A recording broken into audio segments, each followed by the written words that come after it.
जय सिया राम। राधे राधे। कैसे हैं आप सभी लोग? उम्मीद करती हूँ आप सभी लोग बहुत अच्छे होंगे और पूरे मन से भाव से प्रभु का नाम जप कर रहे होंगे। आइए रामचरितमानस की चौपाई में जुड़ जाते हैं। पूरे मन से भाव से प्रभु के सुंदर से चरित्र को सुनते हैं और अपने जीवन का कल्याण करते हैं। बटु विश्वास अचल निज धर्मा, तीरथ राज समाज शुकर्मा। सबहि सुलभ सब दिन सब देशा, सेवत सादर समन कलेशा। अकथ अलौकिक तीरथ राऊ, दे सग फल प्रागट प्रभाव। वह तीर्थराज अलौकिक और अकथनीय है एवं तत्काल फल देने वाला है। उसका प्रभाव प्रत्यक्ष है।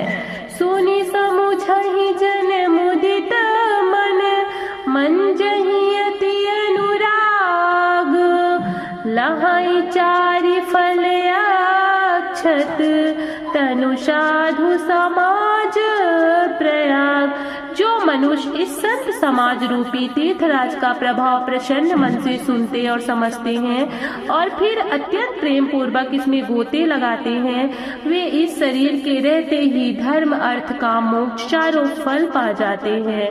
मंजन फल पेखिए तति काला, काक होई पिक बकऊ मराला। सुनिया चरण करे जनि कोई, संत संगति महिमा नहीं गोई। इस तीर्थराज में स्नान का फल तत्काल ऐसा देखने में आता है कि कौवे कोयल बन जाते हैं और बगुले हंस। यह सुनकर कोई आश्चर्य ना करे, क्योंकि सत्संग की महिमा छिपी नहीं है। यहाँ हमारी सत्संगी कैसी होनी चाहिए, इसका गोस्वामी तुलसीदास जी ने बहुत ही सुंदर सा वर्णन किया है श्री रामचरितमानस में। वाल्मीकि नारद घट जोनी, निज निज मुख कही निज होनी।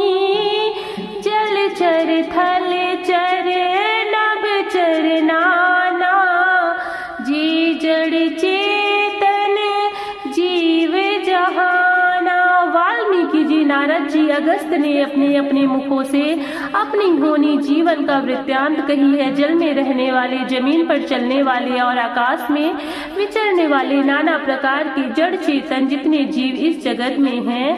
मति कीरत गति भूति भलाई, जब जेहि जतन जहाँ जेहि पाई।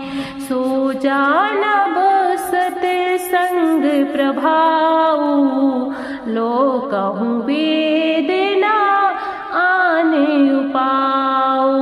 उनसे जिसने जिस समय जहाँ कहीं भी जिस किसी यत्न से बुद्धि कीर्ति सद्गति विभूति ऐश्वर्य और भलाई पाई है, सो सब सत्संग का ही प्रभाव समझना चाहिए। वेदों में और लोक में इनकी प्राप्ति का दूसरा कोई उपाय नहीं है। बिनु सत्संग विवेक न होई, राम कृपा बिनु सुलभ न सोई। सत्संगत मुद मंगल मूला, सोई फल सिद्धि सब साधन फूला।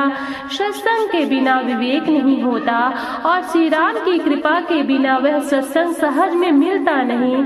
सत्संगति आनंद कल्याण की जड़ है। सत्संग की सिद्धि प्राप्ति ही फल है और सब साधन तो फूल है। सठ सुधरहि सत संगति पाई, पारस परस को धात सुहाई।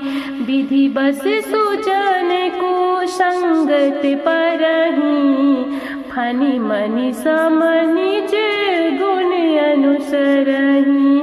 दुष्ट भी सत्संगति पाकर सुधर जाते हैं। जैसे पारस के स्पर्श से लोहा सुहावना हो जाता है, सुंदर सोना बन जाता है, किंतु दैव योग से यदि कभी सज्जन कुसंगति में पड़ जाते हैं तो वहां भी सांप की मणि के समान अपने गुणों का ही अनुसरण करते हैं। अर्थात जिस प्रकार सांप का संपर्क पाके भी मणि उसके विष को ग्रहण नहीं करता, अपने सहज गुण प्रकाश को नहीं छोड़ती, उसी प्रकार साधु पुरुष दुष्टों के संग में रहकर भी दूसरों को प्रकाश ही देते हैं। दुष्टों का उन पर कोई प्रभाव नहीं पड़ता है।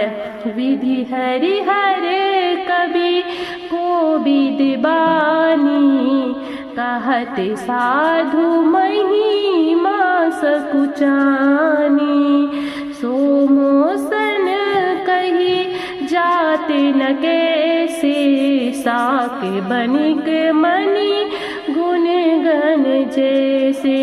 ब्रह्मा विष्णु शिव कवि और पंडितों की वाणी भी संत महिमा का वर्णन करने में सकुचाती है। वह मुझसे किस प्रकार नहीं कही जाती, जैसे साग तरकारी बेचने वाले से मणियों के गुण समूह नहीं कहे जाते। बंदौ संत समान चित, हित अनिहित नहीं कोई। अंजलि गत शुभ सुमन जिमी, सम सुगंध कर दोई। मंगल भवनिया मंगल हारी, द्रवहु शुद्ध से रथ अजिर बिहारी। इस तरह से गोस्वामी तुलसीदास जी ने अपनी इन चौपाइयों के माध्यम से हमारी संगति कैसी होनी चाहिए इसका वर्णन किया है। आगे की चौपाई के लिए बने रहिए। जय सिया राम। हरे कृष्णा हरे बोल।